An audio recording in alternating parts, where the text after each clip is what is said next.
This is the Callout! What? This is Michael Mayers, and I'm calling you out.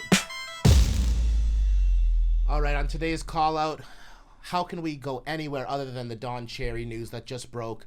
Now, for those of you who aren't aware, I'm going to just reiterate and lay down the overview of what's going on here. On November 9th, 2019, Sportsnet host Don Cherry singled out immigrants living in Toronto and Mississauga area for not honoring Canada's fallen soldiers and veterans.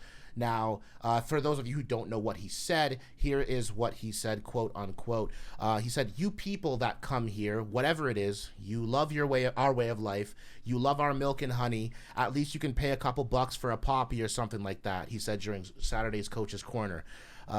These guys paid for your way of life that you enjoy in Canada. These guys paid the biggest price with their life. Now, first and foremost, I want to reiterate again that on November 11th, which happens to be Canada's Remembrance Day, it was publicly announced that Cherry would be stepping down, well, we can call it fired, and let go from his position at Coach's Corner as the host. Now, this story is obviously significant because it points out the hurtful and discriminatory and divisive remarks by someone so highly recognized in Canadian media. We need to take a step back for a second, okay? So, where is he coming from? He's pointing out that he would like to see people paying homage to where Canada's roots came from as an independent nation. I understand where he's coming from.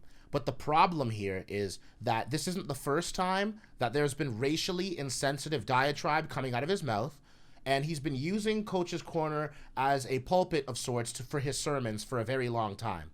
Now, whether we agree with what he says or not, I think most of us can sit here and say that we don't agree with the way he went about saying it.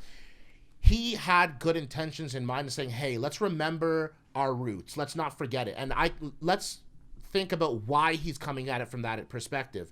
He's 85 years of age, and his dad and his grandfather probably participated or fought or at least lived during the times of the war. And that means it meant a lot to him because that hits home. That's his reality. But where the problem lies is that his reality isn't everyone's reality, in the sense that he might be blind to the white privilege that he has in terms of coming at things from that disposition. People that are immigrants that came here, it is important to understand the country that you're immigrating into's history, but at the same time to chastise them for not participating in a symbolic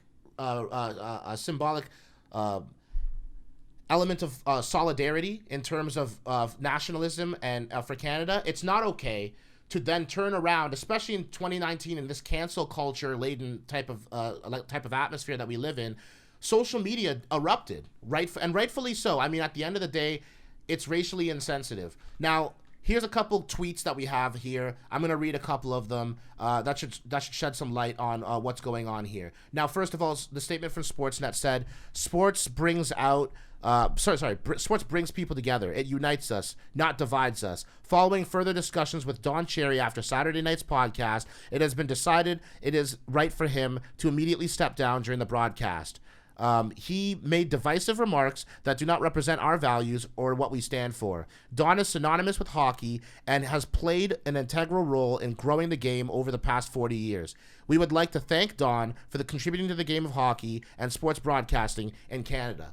I want to point out also that in 2004, Don Cherry was also heralded as the 7th most influential Canadian in between two prime ministers. So that will encapsulate and put into perspective how much of an impact that he had on Canadian sports media. We're going to keep going into this, but that's the end of the call out for now. You've been informed.